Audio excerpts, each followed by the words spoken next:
शिवाय। श्रावण मास महात्म्य, दूसरा अध्याय। श्रावण मास में नियम पालन का महत्व। शिवजी बोले, हे सनत कुमार, आप अत्यंत विनम्र हैं। आपने जो कुछ मुझसे श्रावण मास के बारे में जानना चाहा है वह अब मैं तुम्हें विस्तार से बतलाता हूँ। अतः अब आप एकाग्र भाव से श्रवण करें। भगवान शिवजी बोले, इस मास में नियम अनुसार रहते हुए सायं 4 बजे भोजन ग्रहण करें। 1 मास तक रुद्र अभिषेक करें। उस समय उपवासकर्ता को अपनी प्रिय वस्तु को त्याग देना चाहिए।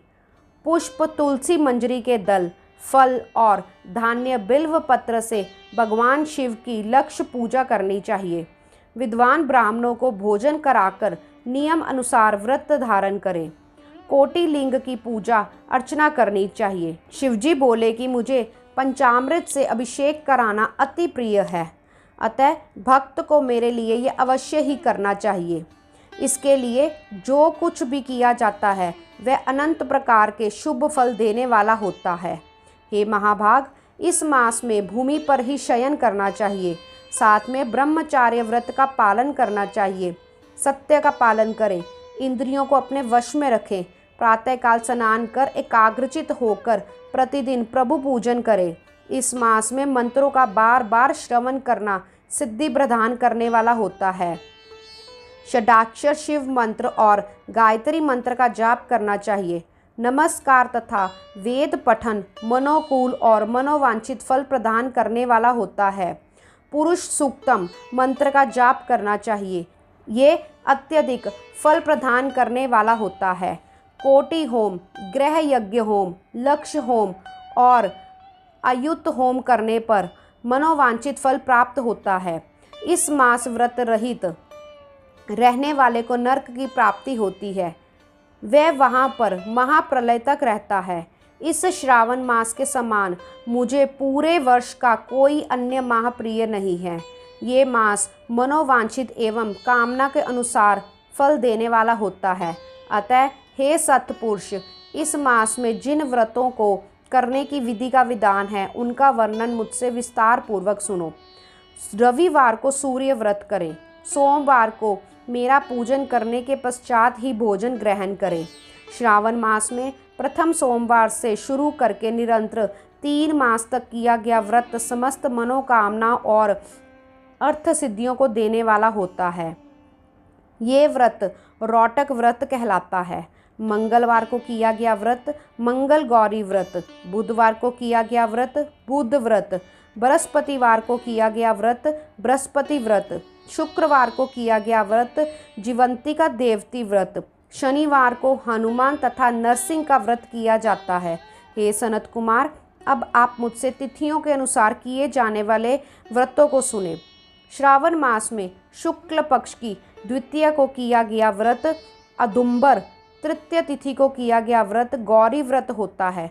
चतुर्थी को किया गया व्रत दूर्वा गणपति व्रत तथा विनायक चतुर्थी व्रत कहलाता है। इसी तरह शुक्ल पक्ष की पंचमी को जो व्रत किया जाता है वह नाग पूजन व्रत कहलाता है। वह उत्तम फलदायी होता है। षष्ठी का व्रत सुपोदन तथा सप्तमी का व्रत शीतला देवी व्रत कहलाता है। अष्टमी और 14 तिथि को देवी का पवित्रारोपण करना चाहिए। इसी मास में शुक्ल पक्ष और कृष्ण पक्ष की 9वीं तिथि का व्रत नक्त व्रत कहलाता है। दशमी का व्रत आशा व्रत कहलाता है। कुछ विद्वान कृष्ण पक्ष की दशमी के व्रत को भी आशा व्रत कहते हैं। द्वादशी के व्रत वाले दिन हरि भगवान का पवित्रारोपण करना कहलाता है। ये श्रीधर व्रत भी कहलाता है तथा इसको धारण करने से अति उत्तम गति प्राप्त होती है। इस मास में पूर्णमाही को विसर्जन, उपाकर्म, रक्षाबंधन, सभादीप, श्रावणी कर्म, सर्प बलि एवं हयग्रीव अवतार कहलाते हैं जो विष्णु भगवान के रूप होते हैं। श्रावण मास की शुक्ल पक्ष की पूर्णमाही को 7 व्रत होते हैं। इसी मास कृष्ण पक्ष में अष्टमी को विष्णु भगवान पृथ्वी पर कृष्ण अवतार के रूप में प्रकट हुए थे। इस दिन विधि विधान सहित व्रत एवं उत्सव का आयोजन अवश्य करें।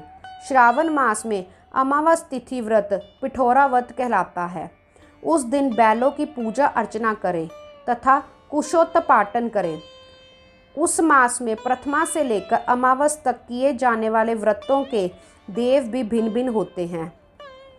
प्रथमा तिथि के देव अग्नि, द्वितीया के ब्रह्मा जी, तृतीया की देवी गौरी, चतुर्थी के देव गणनायक, पंचमी के सर्प, षष्ठी के गणनायक, सप्तमी के सूर्य, अष्टमी के स्वयं शिव, नवमी के देवी दुर्गा, दशमी यम, एकादशी विश्व देव स्वामी, द्वादशी हरि भगवान, त्रयोदशी कामदेव, चतुर्दशी के शिव तथा पूर्णमाही चंद्रदेव हैं।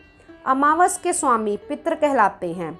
तिथि के अनुसार ही उस देव का पूजन करना चाहिए।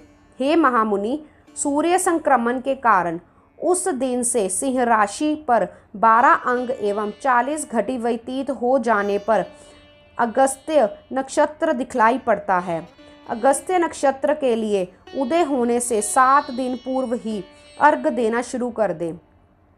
वर्ष के 12 माहों में सूर्य देव भिन्न भिन्न नामों से तापित होते हैं, परंतु श्रावण मास में सूर्य देव गर्भास्थ नाम से तापित होते हैं। अतः तत्पर हो एवं भक्ति भाव से उसी महीने का पूजन करें।